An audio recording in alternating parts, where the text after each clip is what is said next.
Professor Peter Robinson. He's Professor of Computer Technology here in Cambridge at the Computer Laboratory. He leads the Rainbow Research Group, which is a rather interesting title, working on computer graphics and interaction. And a lot of his work has been to do with machine-human interfaces in all sorts of guises.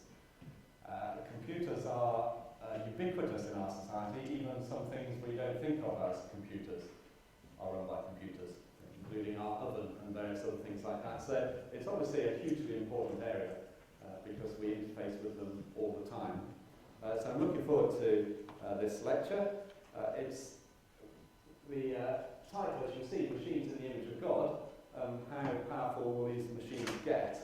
Could we think they're humans and not machines by accident or by purpose? So lots of issues to talk about. Peter's also a fellow of King's College, where he studied for maths. He did his PhD there in computer science as well. So he was a Cambridge born and bred researcher. So we look forward to hearing from you, Peter. Thank you very much.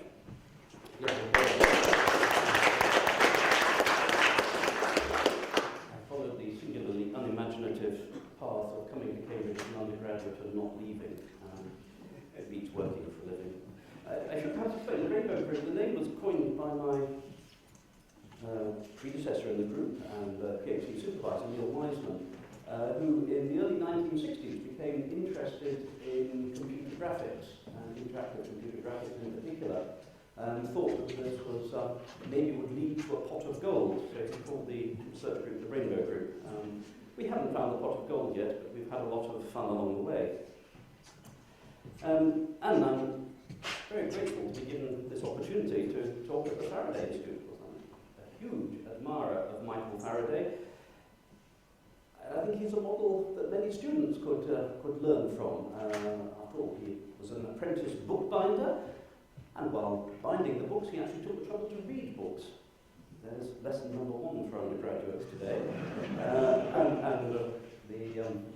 As a result, one of the books he bound for William Dance, and the London Philharmonic, so impressed William Dance that he gave him some tickets to a lecture at the Royal Institution. And Faraday duly went along, and indeed went to many of the lectures at the Royal Institution and took notes. Lesson number 2, take notes. And his notes, he then of course bound as a book, because that's what he did. And this collection of his notes on the lectures so impressed Humphrey Davy that Humphrey Davy gave him a job, and in due course Faraday found himself lecturing in the Royal Institution, where of course he also worked as later in his life as the Fullerian professor, and gave, I think, 19 of their Christmas lectures. And of course he did phenomenal research work, including, I was going to say the invention of electricity, that's probably not quite the right phrase, but the investigation of the properties of electromagnetism, which of course is crucial to the whole of my trade. We wouldn't have computers without his work, so I'm very grateful to Faraday for that. And of course he was, as you would guess from the name being used for this institute, a devout Christian, and his Christian beliefs steered a lot of his life. I think you might be surprised by the effects that his work have had today, and in particular that we begin to think of ourselves as creators. We make machines, and they look like humans, and we begin to think we're taking on a role a bit like God. And those are some of the issues that perhaps we'll explore this afternoon. And of course, robots have quite a history, initially in fiction, and increasingly nowadays, in fact, in fiction, I guess the use of the word robot goes back to Carol Chapek's play Gossing's Universal Robots in 1920. The picture top left shows the robots, which were indeed taking over the world by beating their human masters into submission. And again, in the 1920s, late 1920s, Metropolis, Fritz Lang's film, where a robot was created that could impersonate a person and so act as a subversive force within a revolutionary cell. And actually, robots have had a pretty bad press ever since, through to films like, well, Asimov's books in the 1950s and films more recently of the iRobot series.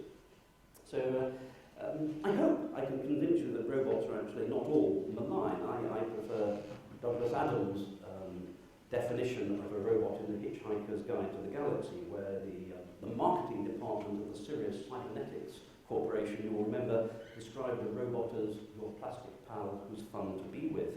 And I think that's more the picture we should try to have in our minds. But that's all fiction. Actually, the robots, in fact, are rather different. The robots, in fact, are things like your mobile phones. They're things like your satellite navigation. They're things like, not this gentleman sitting at the desk, but the trading systems that are actually doing most of his work for him. I would argue that actually that anything that takes input and produces output, has some perceptible effect on the world, is effectively a robot. And these are the robots, the unseen robots, that are finding their way into the fabric of the world around us, are the ones that we need to think about. And these are strange and powerful things. And I'd just like to explore a bit about how they interact with us and how they might take on properties that perhaps make them have some of the characteristics of humans. So what I want to talk about today are computers in general, and perhaps we'll explore some of the old questions, likely, do they think? Are they going to replace humans? And try and see how computer technology and human-computer interaction actually gives us some thoughts about this. And so I shall concentrate particularly on some history of computers. It'll be a Cambridge-centred history because that's where all the best work on computing is done.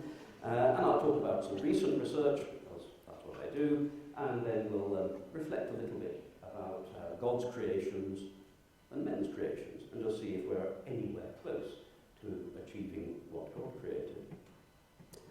I guess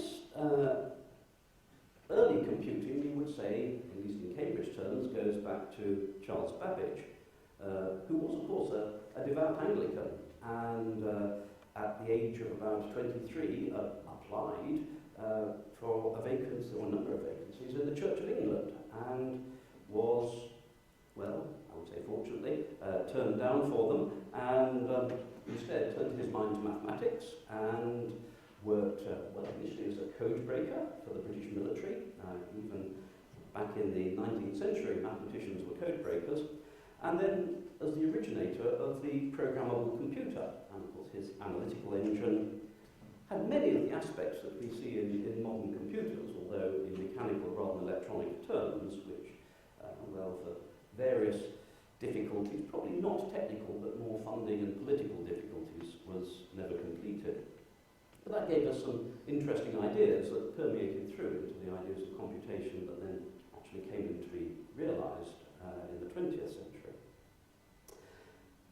And the other scientist of the 19th century that I find influential is Charles Darwin, another Cambridge man.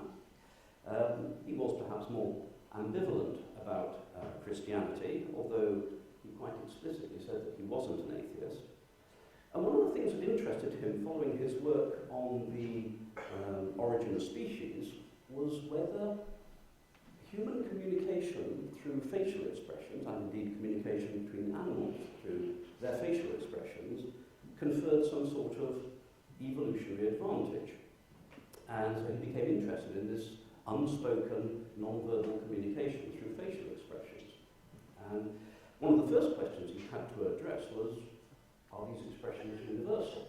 Because if they were indeed universal, that would suggest that there was some evolutionary advantage in sharing these understanding of these expressions. And Darwin actually pioneered a process that we use a lot in computing nowadays, which we now call crowdsourcing. He wanted to know if people perceive the same emotions in various expressions. So he obtained a set of photographs from the French scientist, Duchenne de Boulogne. These were some of the earliest photographs used for scientific work. And in fact, you can see some of Duchenne's photographs on the right-hand side of the screen here. Duchenne recruited a tramp off the streets of Paris, and you see him at the top with his natural state, in the middle having been told a joke, and you see a slightly toothless smile, and fortunately for you, you can't quite see the detail. In the bottom picture, they've attached electrodes to his face to activate the muscles, the same ones that were activated when he smiled, to see if that makes him happy. And it didn't. But Darwin collected these photographs, and his method of crowdsourcing, well, he used two methods. One was to write to people around the world and ask them, describing various expressions, what emotion did they associate with it. And the other one was he would invite people round to his house for dinner, and over drinks before dinner, he would pass round the Duchenne photographs and ask people what emotions they saw in them. And he entered the results in a spreadsheet, by which I mean a big sheet of paper.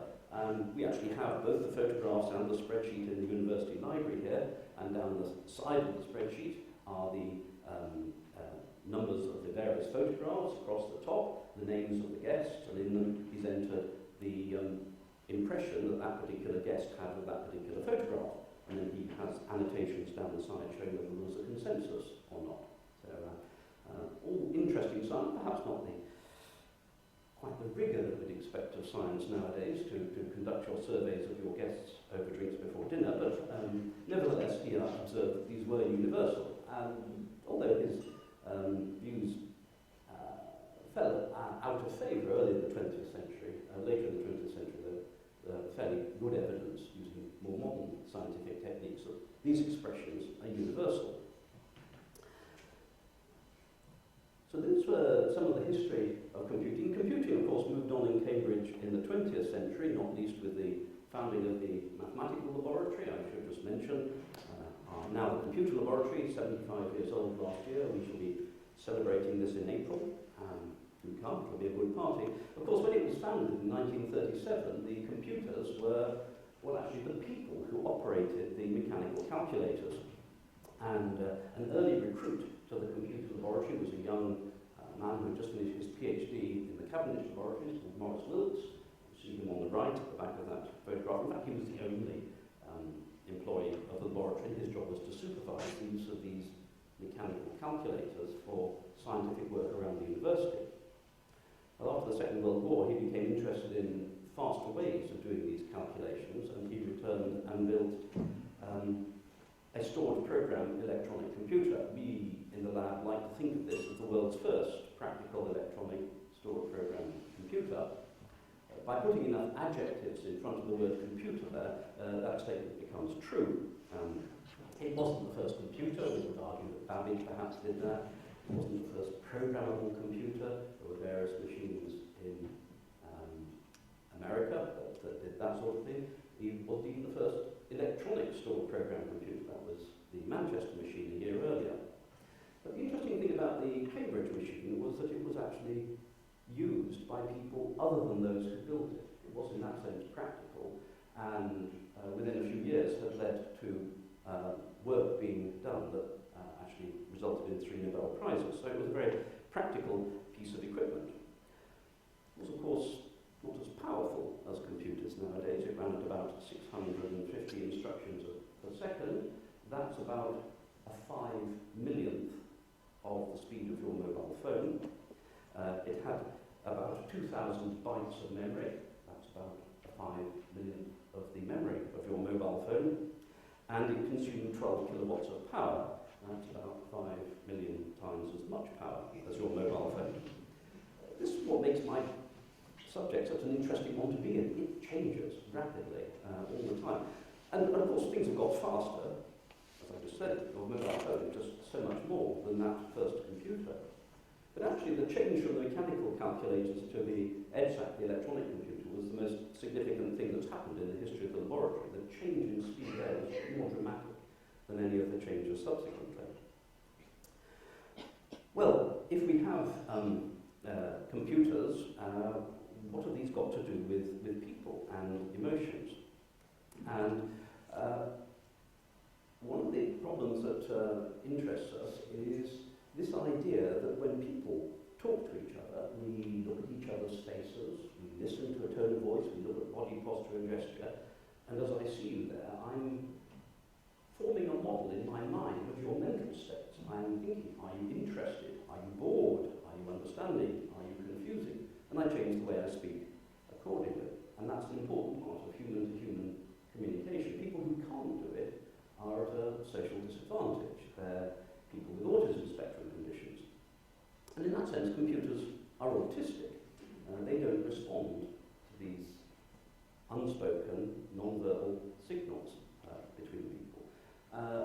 And of course, working as I do in a computer laboratory, I meet people whose emotional skills perhaps are not as well developed as the general population. You know, the description of an extrovert computer scientist is one who looks at your shoes rather than his own when he's talking to you. And we do see that, and you see it particularly if you're working hard at your desk, trying to finish a paper for a deadline that's coming up in a couple of hours, and some helpful person comes in and peers over your shoulder and points at the screen and says, I would think you could phrase that differently.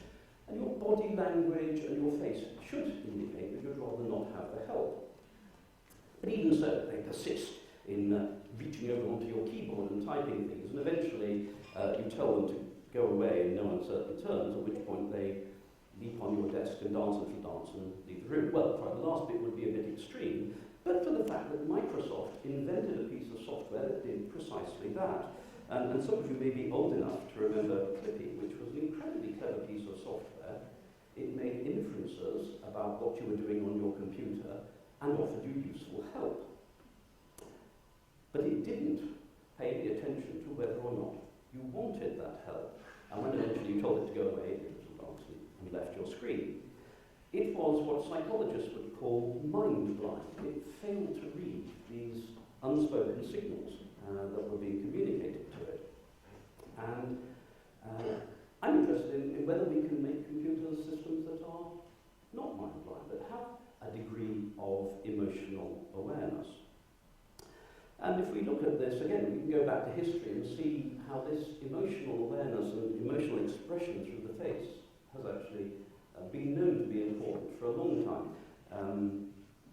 If you go back to the very early days of Hollywood, there was a woman called Florence Lawrence, known as the Biograph Girl, who in 1909 was making 3 feature films a week, a level of productivity that you don't see in Hollywood nowadays. Now, of course, the films were only 20 minutes long because they hadn't worked out how to make multiple rolls of film stitched together, and they were silent, so she didn't have any words to learn. And in fact, the fact that they were silent meant that she had an additional problem. She had to convince people of her emotional state through her face. And so her advertising material showed the huge variety of emotional expressions that she could convey through her face. And actually, these are really quite interesting. Some of them are easy to understand. Some of them, actually, there are 2 pictures there that I reckon are indistinguishable. The one top left is called piety, and the one bottom right is called sadness. And I think they're indistinguishable as pictures, which perhaps says something about the morals of a Hollywood starlet, even in 1909. Or it says that actually you can't recognise these from still pictures. And we've done scientific work in the lab where we've shown video clips of people showing emotional expressions, and we've discovered some emotions you can recognise from still pictures. These are the things known as basic emotions, things like fear, anger, disgust. They're actually the ones that Darwin studied, and they're the ones that are important for survival. But there are other emotions which are known as complex mental states or cognitive mental states for things like thinking, understanding, confusion, which you actually, as a person, need about 2 seconds of evidence in order to assess them. And the difficulty of looking at a still photograph is there are some mental states that you can't separate. It turns out that the cognitive mental states are precisely the ones that we want to study in order to improve human-computer interaction. And so we need to study movies rather than still pictures. And so I had a very bright research student who actually built precisely such a system. So we point a camera at somebody's face, webcam, whatever, and monitor their facial expressions and analyse where various key feature points on the face are, the sides of the eye, the aperture of the mouth, and so on. And from those we can make inferences about something called action units, which is a language of about 40 actions used by psychologists when they're annotating video recordings. So these are things like head up, head down, 2 of the actions. And from those we can make inferences about gestures. So nodding is a sequence of head up, head down gestures. And then from combinations of gestures we can make inferences about mental states. head up, head down while smiling probably indicates agreement. And we can actually see this system in work. Here is one of my research students. We haven't painted blue lines and red dots on his face, that's just diagnostics from the system. What it's doing, there's a video system that's capturing the details of his face, and then the red dots are various key points that we're using to make inferences about his mouth, whether his mouth is open or closed, what is happening to his eye, and things like the pose of the head. And then there's a column of action units that are illuminating as he moves his head up and down. On the right there's a column of gestures, so when he tilts his head or nods his head, you see it. And across the bottom there's a stream of tracers showing the probabilities that various emotions are being described here. And this is a moderately complex computer system, but it's entirely non-invasive. We just point a camera at somebody and then analyze the image, and through this sequence of processors we can make an inference about what the person's doing. And we have a large body of data that we can use for training. We don't actually code this up explicitly. We work a lot with the Autism Research Centre here in Cambridge, where Simon Baron-Cohen has worked on trying to understand autism and also looking at interventions that may help children with autism. One of the things he did was to produce a DVD with 2,500 video clips of it, of actors acting different emotions, and surrounded these by a set of games so that the children could learn about emotions. Quite interesting, they got very good at recognising the 2,500 video clips on the DVD, but only marginally did it improve their ability to make inferences about people's mental states in real life.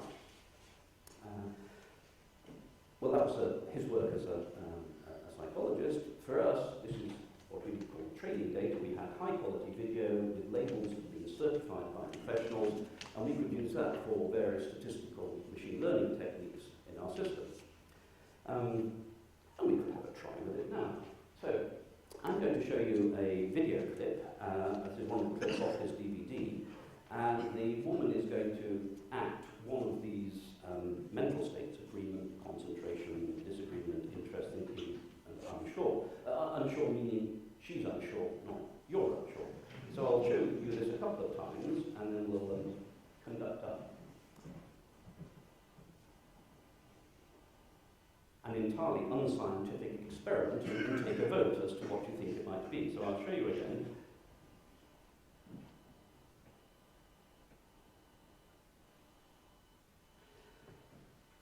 So, I should say I have a license from the University Psychology Research Ethics Committee to conduct experiments on human subjects, or I should perhaps have got you to sign consent forms before I do this, so we'll just gloss over that. How many of you think she was expressing agreement in that video? Good. Who thinks she was expressing concentration? One, two. You can vote for more than one. Yes, I'm very liberal. Yes, we'll have a couple of those. Who thinks she was expressing disagreement? Three. So, who thinks she was showing interest? Couple. Who thinks she was thinking? Rather more, about a dozen. And who thinks she was unsure? Massive. That's very interesting. So that's roughly what I get whenever I show these video clips, except normally the last two are the other way around. And that actually shows us some important things about these mental states. First of all, they're not definite. We all have our own interpretations. I'm using words, and we maybe have different understandings of what the words mean. Simon pointed out we might have more than one of these being expressed at once. Well, in fact, if we feed that, well, that video technically was something called brooding in the very fine-grained classification that's used, which is part of the thinking group. So arguably thinking was the right answer. And if we look at the traces that come out of our analysis, the brownish sort of trace is unsure, which is what most of you saw. The yellow trace is thinking, which is arguably what it should have been. The purple trace is disagreement, which there seemed to be some probability of at the beginning, but it faded away. And then there are various sort of things like blue, which is agreement towards the end. So there are all sorts of problems we see here. Firstly, changes over time. There can be multiple mental states displayed. There can be quite reasonable ambiguity about these. If I had to pick one of them, we just look for the curve with the largest area underneath it, and actually our system would infer thinking, which was the original label on the video. And in fact it works moderately well. If we test it on training data, not using the data that we trained it on for the test, we see that we have a ground truth, which was the original labels on the video across the horizontal axis, and receding into the distance the probabilities of various inferences. And the highest recognition rate is almost 90% for something like concentrating, and the lowest is for thinking, where we're only getting about 65% recognition rate. But then if we look at the alternative inferences that the system's making, well, they're things like concentrating, interested, and unsure, all of which are reasonable inferences. All of which says this is not going to be as clear-cut as computing sometimes is. We have to be a bit careful how we treat the information from a system like this. But that was sufficiently encouraging that we thought it would be good to look at other modes of communication. So we looked at speech. Actually, the picture at the top left there is a very early system where we really were painting dots onto somebody's face.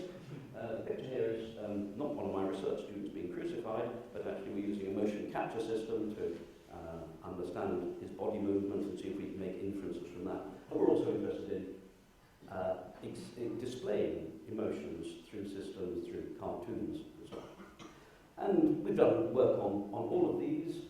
Voice turns out to be interesting because it's harder to identify precise measures that tell you the emotion in a voice. It turns out that you can separate two emotions using some metrics of the audio signal, but you can't just say which it is. And so what we have to do, if we want to recognize or distinguish between n different emotions, we have to do all of the pairs of comparisons, so half n times n minus 1 comparisons, and then somehow combine those in a voting system. And that actually ends up giving you quite good results. And interestingly, the system can be trained on one language, we used English, and the inferences work for other languages. We used it for Hebrew being spoken, part because Hebrew people tend to have very emotional speaking.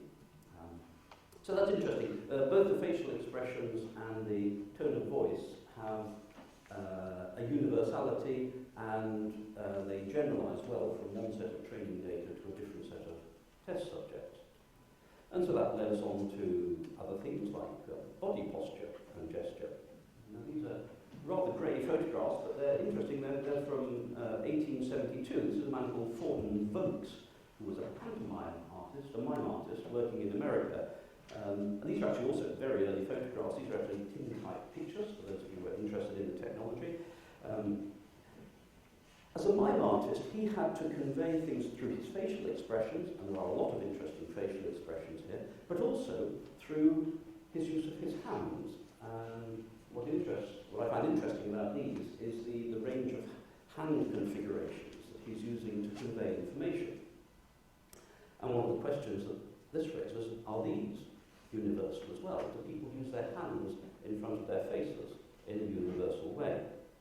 Well, this is a bit more difficult. We can't just point the camera at people in order to understand where their hands are moving. We don't have technology. So here you see me wearing a rather attractive body stocking studied with reflective dots. This is the sort of kit that's used in film studios for computer-generated imagery. So it's capturing my posture and gestures and using these to animate the stick figure. And we can look at those, and it turns out that if you analyse the angles in the joints, in the body, in the skeleton, you find, well, actually the strongest indicator that you find is what the person is doing. So if they're knocking on a door, you understand that they're knocking, but you don't really know much about how they're knocking. it turns out you have to factor that out. So there are ways of partitioning what they're doing into short segments. So knocking involves lifting your hand up and then striking and retracting and striking and retracting and striking and retracting, and then dropping your arm. And you could use a technique looking for when the body is still to separate these and then analyse how each of those, if you like, syllables of the motion is being expressed. But what you discover then is who is doing it rather than how they're doing it, because different people have different degrees of dynamism in their presentation. So you have to actually train this on an individual person. So this is interesting, it's different from face and voice. This needs to understand who it's working with. And then if you factor out what they're doing and who is doing it, then you can actually make reasonable inferences about how they're doing it. But the issue of hands in front of faces is interesting, because for our face analysis system, hands in front of the face are a nuisance. They stop us forming a good track of the face. And so we had to learn or see if we could tackle that problem. Well, one of the good things is that our rather expensive motion capture system, which we bought some years ago, is now, thanks to our friends across the way in Microsoft, available for a modest domestic price of about £100 in the form of a Kinect. And we can point that at people and understand quite a lot about their 3D posture and gesture. So we set some people up in our laboratory having interactions with a computer system where they didn't have to use their hands to interact, and so we could see how they used their hands, and we saw that they used their hands in all sorts of ways, but we didn't know whether these were common to what they were actually doing at the time. We needed to repeat the experiments that Darwin had done back in the 1870s to see if these gestures were universal. And fortunately, we could do it much the same way that Darwin did it. I mean, nowadays, rather than inviting people round for dinner and showing them the video clips over drinks before dinner, what you do is, in fact, is to make a game and put it on Facebook. And it then turns out there are hundreds of thousands of people around the world with nothing better to do than to watch your videos and tell you what's being displayed. It turns out it's a really cheap way of getting the work done. And so we have a number of games that we have made available on Facebook, which are just ways of getting people to do our work for us. And we're seeing that there is indeed some degree of universality about some of these uses of hands in interactions with the face. Of course, some people just type in rubbish when they're playing the game, but you can use statistical techniques to filter that out. So we're getting quite good at recognising emotions in various ways, from facial expressions, tone of voice, body posture, and indeed body gestures with hands. So what sort of uses might we make of that? Well, there are all sorts of applications that we've thought of, from everything from trying to help children with autism spectrum conditions. One of the things that we suggested is you might make a pair of glasses with a camera that points at the person you're talking to, analyses their facial expression and warns you if they're getting frustrated or angry with you. So a sort of emotional hearing aid. We've become very interested in command and control. So if you have a system where somebody is operating some complex equipment and they become mentally overloaded, could we recognise that before they actually did something dangerous? Could we use this to index video, so when you're faced with 400 channels of online television, you can actually choose the channel you want to watch just by saying what sort of emotional content you would like. All sorts of things, but the area that we've concentrated on, mainly because a car company invited us to, was to see if this was useful for car drivers. One of the things about driving a car nowadays is cars are getting more complicated, the roads are getting more crowded, and the combination is dangerous. If you're driving in an unfamiliar city centre in busy traffic and you're lost, the last thing you want is a satellite navigation system that tells you to make a U-turn. A person sitting next to you would be more intelligent than that. They would see that you were stressed, that you were already overloaded, and they would make sure that you only received absolutely vital information. So the question was, could we make a system that detected that sort of cognitive overload, concentration and uncertainty, and we could then modify the behaviour of the technology in the car around you. So we could certainly stop your mobile phone from ringing, maybe turn the radio off if that was a distraction, maybe even let you drive in the wrong direction for a bit, and then when you've recovered your composure, bring you in for another attempt to find your destination. And to do this, we needed to do repeatable experiments on people, and that involved building a simulator. So this is our driving simulator, which we run in the lab, where we get people in, and initially we bought a very expensive, the standard simulator that I was talking to a big motor company a couple of days ago. It's exactly what they use for their simulations.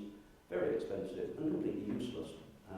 The graphics are lousy, the road conditions are difficult to control, the telemetry is bad. We don't know where the person's actually driven in the simulator, and it has a very limited map. So instead, having used that and found it not to be good, we spent a fraction of the price on a copy of Grand Theft Auto. And it turns out that Grand Theft Auto has very good graphics, has a very good interface where you can control the traffic and the weather conditions around somebody. It has very good telemetry. You can actually discover what people are doing while they drive. And you can have a large route. And here you see me driving our simulator. For reasons that are not apparent just yet, there's a robot sitting next to me while I'm driving, but I'll explain that later. But you can see the view I had ahead of me as I'm driving around San Andreas. Actually, this is very popular, and when we have open days in the lab, we get school children coming in. They love playing on our driving simulator. And we did have a bunch of primary school children in who looked at us and said, "Oh, Grand Theft Auto." And a fraction of a second later said, "Why are there no weapons and prostitutes in this?" And the answer was, well, my research assistant is clever enough to have removed them from the game, so they're not available. But it did rather beg the question of how these primary school children knew that they might have been there in the first place. I won't go into that. However, it turns out that this sort of simulation is a bit too much fun. When we did serious experiments on people trying to repeatedly do things, we found that they didn't take it seriously. If they crashed, they just laughed. And that's not so helpful. We wanted them to be emotionally involved in it. And so we hit on another technique. So rather than using a simulator, we actually used real vehicles, but remotely controlled. So this is a remotely controlled helicopter, quadrotor helicopter. And we can drive it from our simulator. There's a camera on the helicopter that feeds an image back to the screen in front of you. Rather than steering, you use a joystick to drive it. And you can drive this thing around the laboratory. It is controlled over our wireless network and relays the pictures back over the wireless network. This turns out to be much more emotionally compelling than a simulator because the people doing the experiment actually hear the thing going along the corridor. They hear the thump when it hits the wall. They know that somebody has to go out and pick it up and make it go again. And so we actually find much more reliable responses from this. But we can still keep the person who's driving it in our laboratory, so we can attach various bits of telemetry to them to monitor what's going on. This actually turns out to be quite a good way of doing research. Of course, it means you can annoy the other research groups in the building by flying this thing around their offices. Actually, our colleagues along the corridor have now got a 6-rotor helicopter, and we think there may be a slight escalation of hostilities before long. Well, that's allowed us to do some initial work on seeing whether people actually, whether we can infer emotions when they're doing real tasks rather than acting, and that's work that's still in hand at the moment. So finally, I'd like to say a little bit about making machines that express emotions. And if you're a fan of robots in films, you will know that as well as the frightening robots, there are also friendly robots. And typically they have rather big eyes, and very expressive eyes, and that's not surprising. About half the emotional expression in the face is actually in the eyes. And so we became interested in expression of emotions on robots. This is the student Laura Rick. She's the taller one, the robot next to her. And people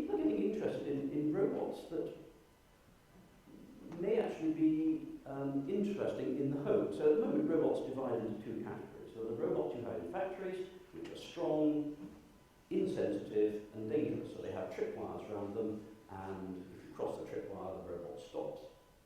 And with the robots you have in the home, which are things like automatic vacuum cleaners that just sort of chug around and couldn't hurt anybody, and they're not terribly useful. But you can imagine a scenario where you have a robot in the home that is now strong enough to be useful, but that necessarily means it's strong enough to be harmful. I'm thinking of things like a care assistant. You can imagine, as I get older, I worry about these things, an old person at home, a professional comes in to visit, and perhaps needs to roll the patient over or something, and isn't strong enough, needs an assistant. That assistant might well be a mechanical robot. In which case that robot needs to be very aware of these unspoken signals from both the carer and the patient, but also needs to give reassuring signals to both of them through things like facial expressions. And so we've done a series of experiments looking at different forms of robot to see how realistic it has to be for people to find it encouraging and to believe that there's some engagement with it. And for this purpose, we've made a very realistic robotic head, we commissioned from a man called David Hansen in America, who makes prosthetics. And this is a reproduction of the young Charles Babbage, for those of you who didn't recognise him. And inside the head, there are 24 motors corresponding to the muscles, and he has a very finely controlled face. You can dress him up with a wig.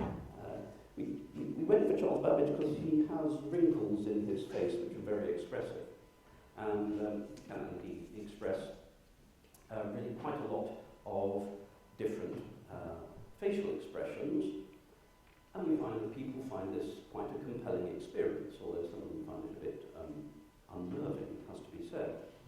And we've done some experiments. One of the uses we found for this was actually training medical students, and in particular looking at when medical students first meet patients with dystonia, which is a condition where the muscles in their faces work uncontrollably. It's very disturbing for a person having a conversation with a patient with dystonia.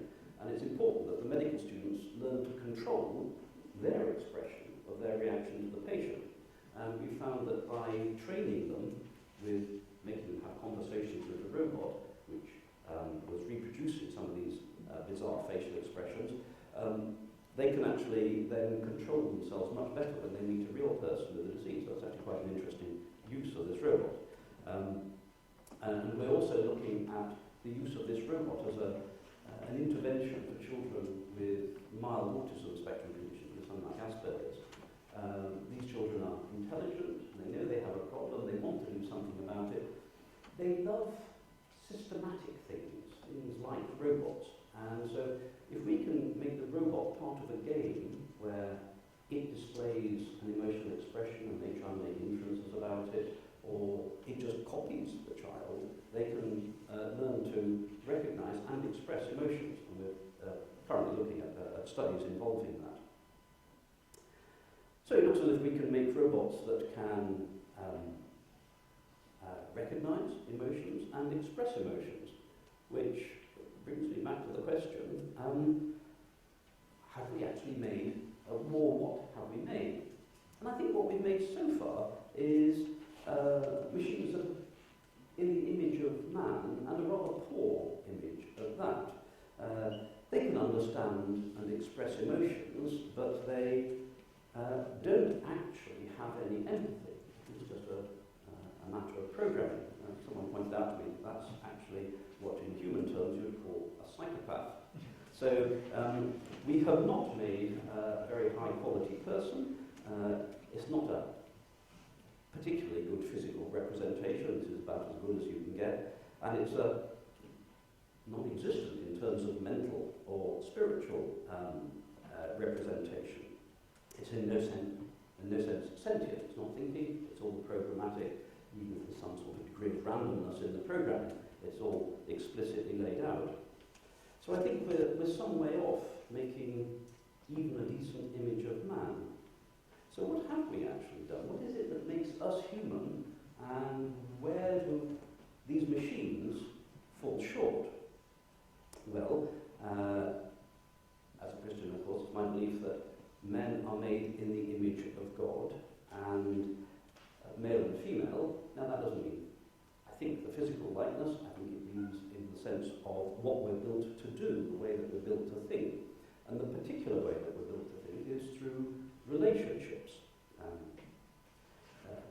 As soon as God had created man, he wanted the man to be in a relationship with a partner, a woman, and indeed for the two of them to be in a relationship with God.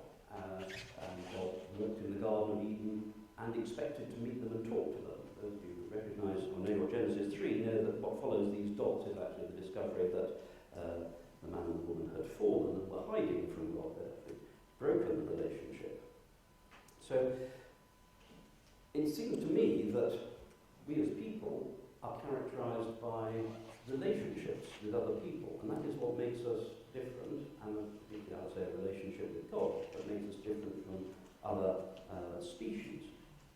And I think as technologists we're nowhere near making machines that have anything like that. And if we think how the story of God's relationship with us continues after the fall, the key thing was that God wanted to restore that relationship, and he restored the relationship through Jesus. And we're a long way from building machines that would merit anything like that sort of relationship. So I think, actually, interesting title as it was, we're a very long way from making machines in the image of God. So that's probably a good time to stop and start to take questions and a discussion. Perhaps before I do so, I should just say that, of course, I haven't actually done any of the technical work that I've been describing. It's all done by a particularly gifted group of students. All I do is find them the resources they need, buy them the toys they want to play with, make myself available to answer questions. Sometimes I can answer. And then, of course, most importantly, claim the credit at the end, which is perhaps what I'm doing now. But these are the people who've done the work. Thank you very much.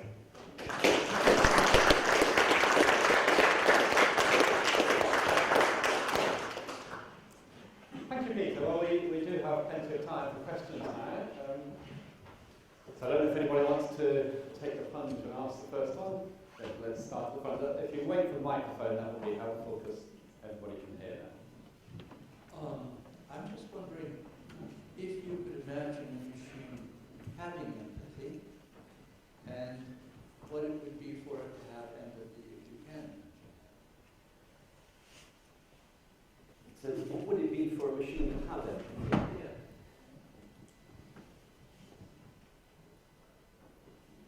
It would have to respond in the way that a person does, and I think, as I say, that we have this rather poor simulation of beginning to understand how machines and people relate. I suppose ultimately,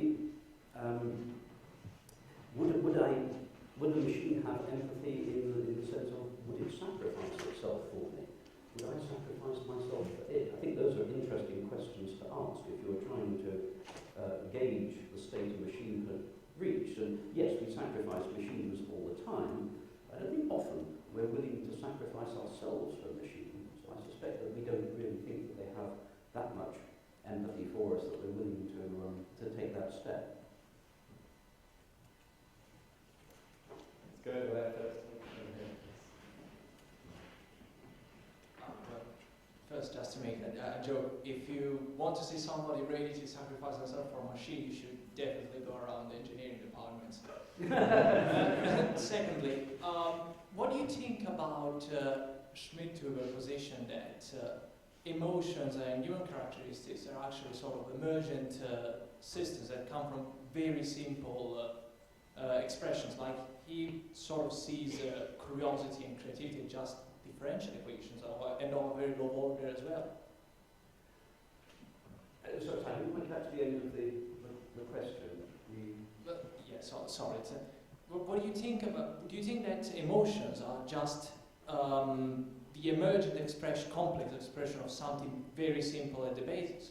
Or do you think that they are something that is built complicated? Oh, I see, yes. So I think that the expression of emotion through the face is just a reflection of something very deep in the mind, which we don't understand. And I think that may be beginning to show us a bit about the difference between people and machines.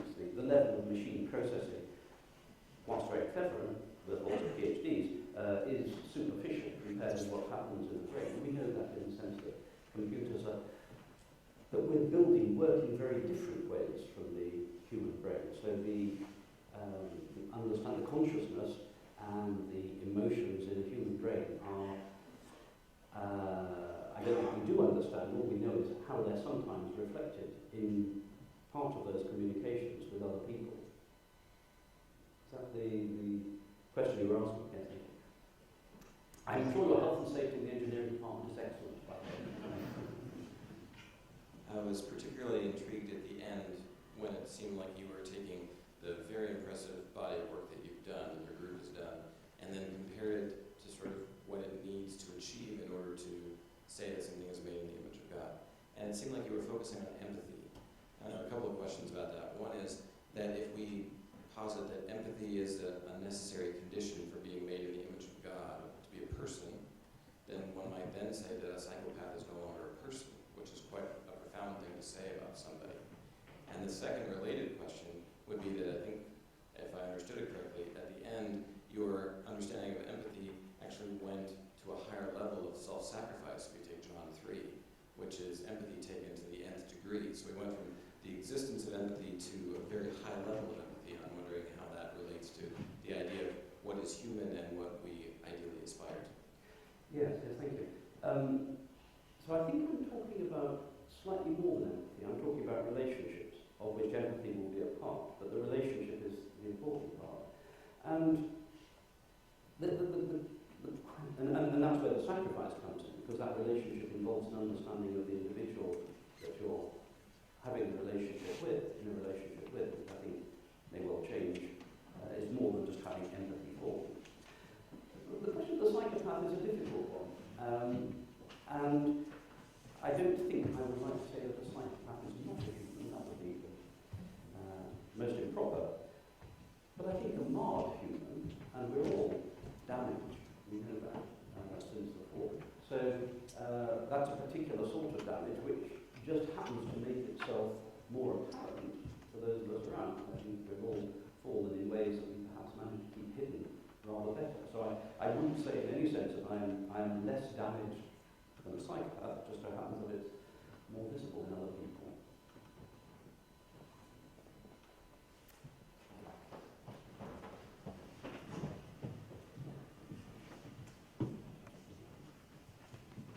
There's one thing, cultural differences.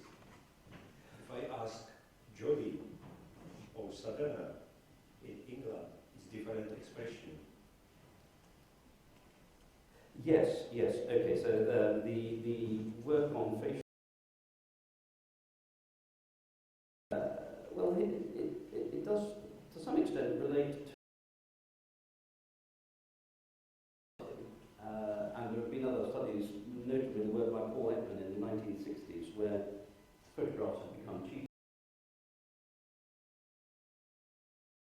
Look at them, and at least for the basic emotions, so these things like fear, anger, disgust, surprise, there was a good degree of universality. In something which is absolutely cultural, so in Eastern Europe, nodding is disagreement and shaking your head is agreement. So there really is a degree of universality in the basic emotions around the world, and indeed there's even some evidence that some of these basic expressions are shared by the higher primates, that they can they actually have the same expressions for fear and disgust and so on. I'm not sure if I should show this photograph, but it sort of shows that people can actually display emotions, and animals can as well. In Darwin's original book, he did study to some extent, the expressions of the emotions in man and animals, and we looked at dogs and horses in particular for that. So yes, there is a generality. I think for some of the learned, complex mental states, so things like nodding and shaking head, yes, there are differences, but they're really very few. There is a pretty broad universality otherwise.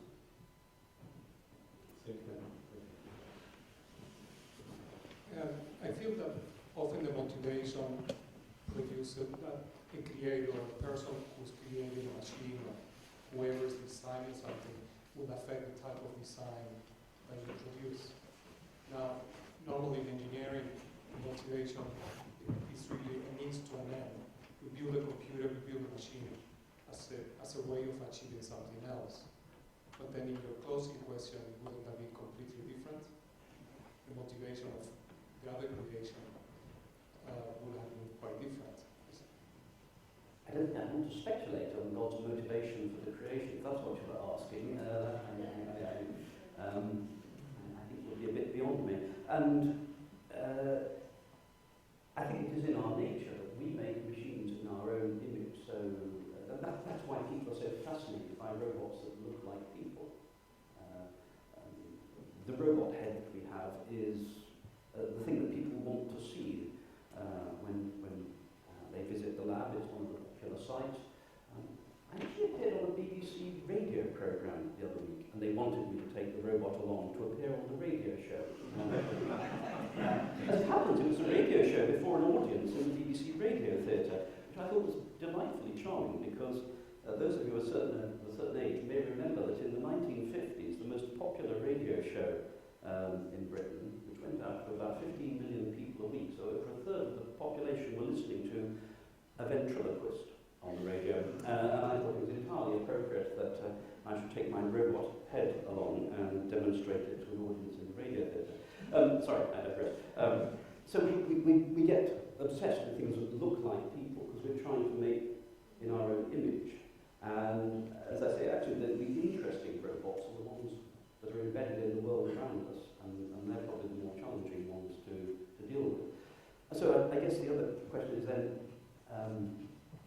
how do we try and introduce empathy into the machines that we're making?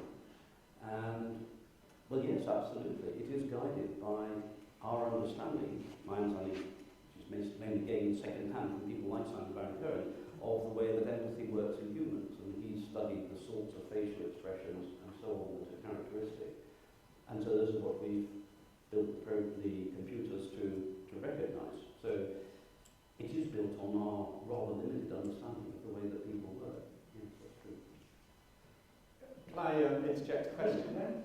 Taking up your comment about the communication via radio waves, no visual communication, it seems to me that actually one of the most infuriating things known to humankind at the moment is call centres. There's somebody who's distant and you're communicating just by sound, by the spoken word. To take a much lower level of human, what is a human than you were postulating, can you make somebody at the other end of the telephone really behave, a computer at the other end of the telephone really behave like a human? I mean, I have noticed when I get unsolicited phone calls, often the first thing they say to you is, "Oh, how are you today? Have you had a good day?" To which my response is always, "What are you trying to sell me?" And they've obviously learned Until now. they've obviously learned this technique. So, is it possible to make a convincing human at the other end of a call centre telephone, which is a first little step, isn't it? Making a machine in the image of humans, at least. Yes. Well, to some extent, that, in the sense of the analysis of the remote end, that is already happening. So when you phone in your insurance claim, that call is being screened by a computer that's looking for these unspoken parts of your speech, things like the pitch, the tone, the energy, the tempo, and are making inferences about the stress levels that might indicate a fraudulent call. And they are being automatically tagged for extra investigation as a result of that. So in that sense, these techniques are being used for that sort of monitoring and that sort of inference. I'm not sure that they of course, they're trying to engage with you emotionally, and singularly failing, I would guess. Yes, I mean, they are, the people are being trained to do that and aren't making a terribly good job of it, or at least, even if they are, they perhaps realise that they're onto a loser here. Except then they usually would hang up, so your point too light is the answer. Yes, a question at the back again.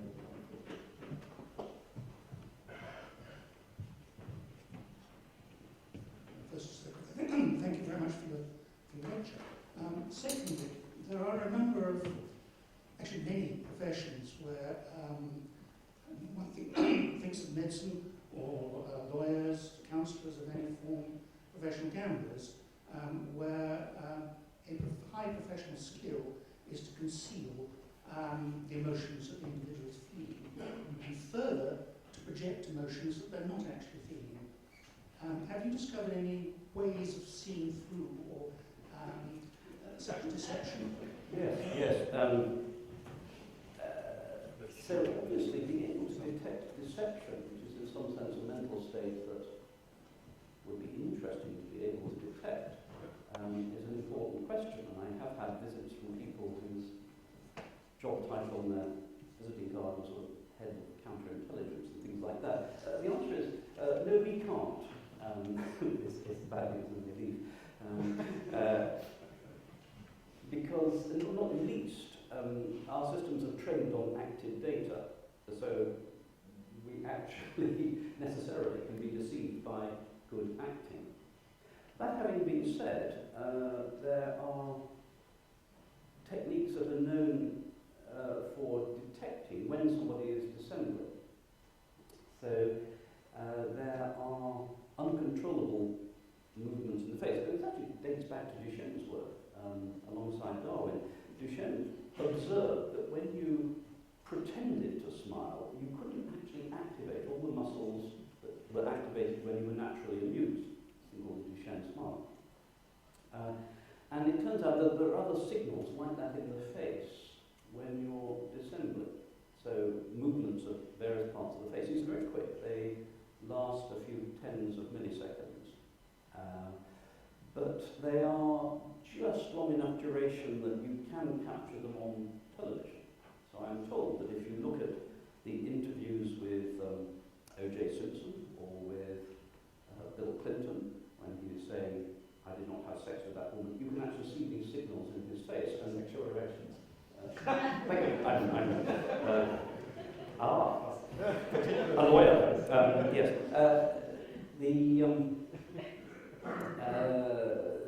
The person who's led this work is Paul Ekman, the man who pioneered the testing of universality in the 60s, and this has been some of his recent work in the last 10 years.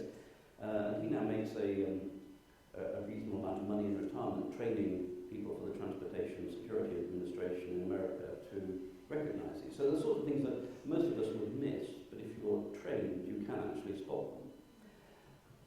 I have to say the scientific evidence for their validity of his tests is about there down at the same level as a polygraph, that is near enough random. That having been said, we have discovered another measure, not particularly for deception, although we think it might have some value in that, in detecting cognitive load, which is to do with saccadic eye movements and the ways in which your saccadic eye movements change under cognitive load. We can actually see that. Now, it may well be that somebody who is dissembling actually is having to think hard about maintaining the pretense that they're trying to maintain, in which case we would actually see this as a characteristic difference in the saccadic eye movements.